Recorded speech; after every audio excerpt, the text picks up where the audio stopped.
Those men and women are fortunate who are born at a time when a great struggle for human freedom is in progress. It is an added good fortune to have parents who take a personal part in the great movements of their time. I am glad and thankful that this was my case. One of my earliest recollections is of a great bazaar which was held in my native city of Manchester, the object of the bazaar being to raise money to relieve the poverty of the newly emancipated Negro slaves in the United States. My mother took an active part in this effort, and I, as a small child, was entrusted with a lucky bag by means of which I helped to collect money. Young as I was, I could not have been older than 5 years. I knew perfectly well the meaning of the words slavery and emancipation. From infancy, I had been accustomed to hear pro and con discussions of slavery and the American Civil War. Although the British government finally decided not to recognise the Confederacy, public opinion in England was sharply divided on the questions both of slavery and of secession. Broadly speaking, the propertied classes were pro-slavery, but there were many exceptions to the rule.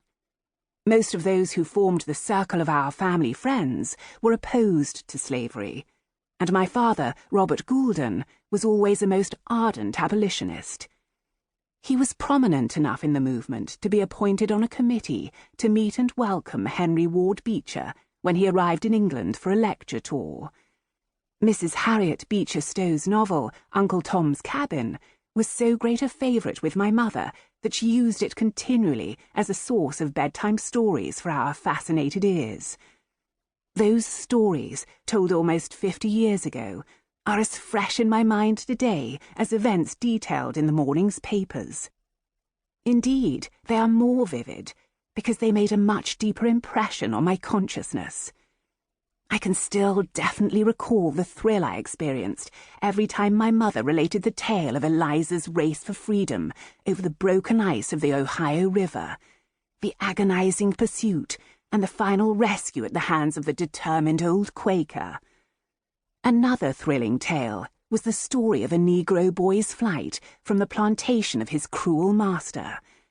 The boy had never seen a railroad train, and when, staggering along the unfamiliar railroad track, he heard the roar of an approaching train, the clattering car wheels seemed to his strained imagination to be repeating over and over again the awful words, "Catch a nigger, catch a nigger, catch a nigger."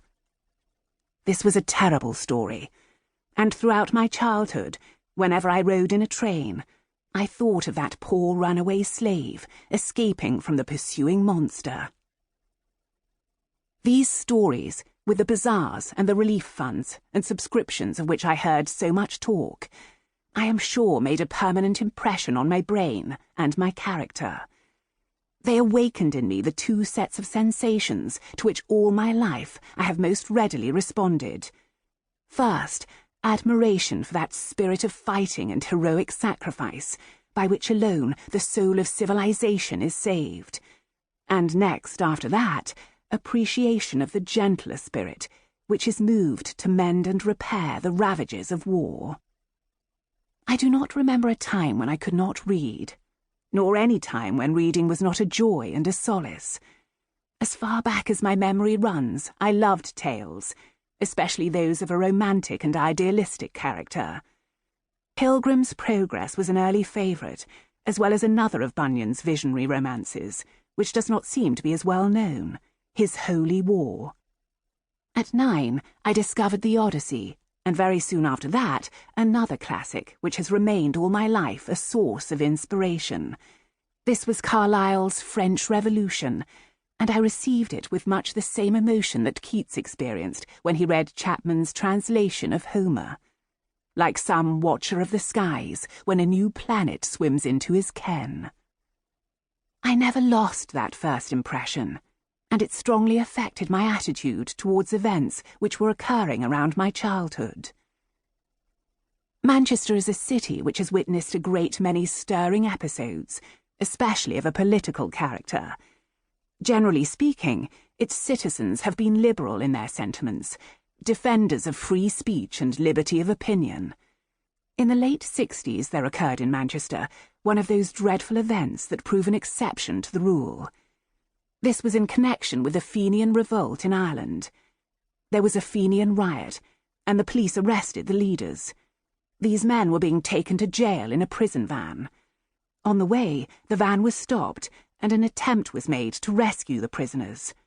A man fired a pistol, endeavouring to break the lock of the van door. A policeman fell, mortally wounded, and several men were arrested and were charged with murder. I distinctly remember the riot, which I did not witness, but which I heard vividly described by my older brother. I had been spending the afternoon with a young playmate, and my brother had come after tea to escort me home. As we walked through the deepening November twilight, he talked excitedly of the riot, the fatal pistol shot, and the slain policeman. I could almost see the man bleeding on the ground, while the crowd swayed and groaned around him.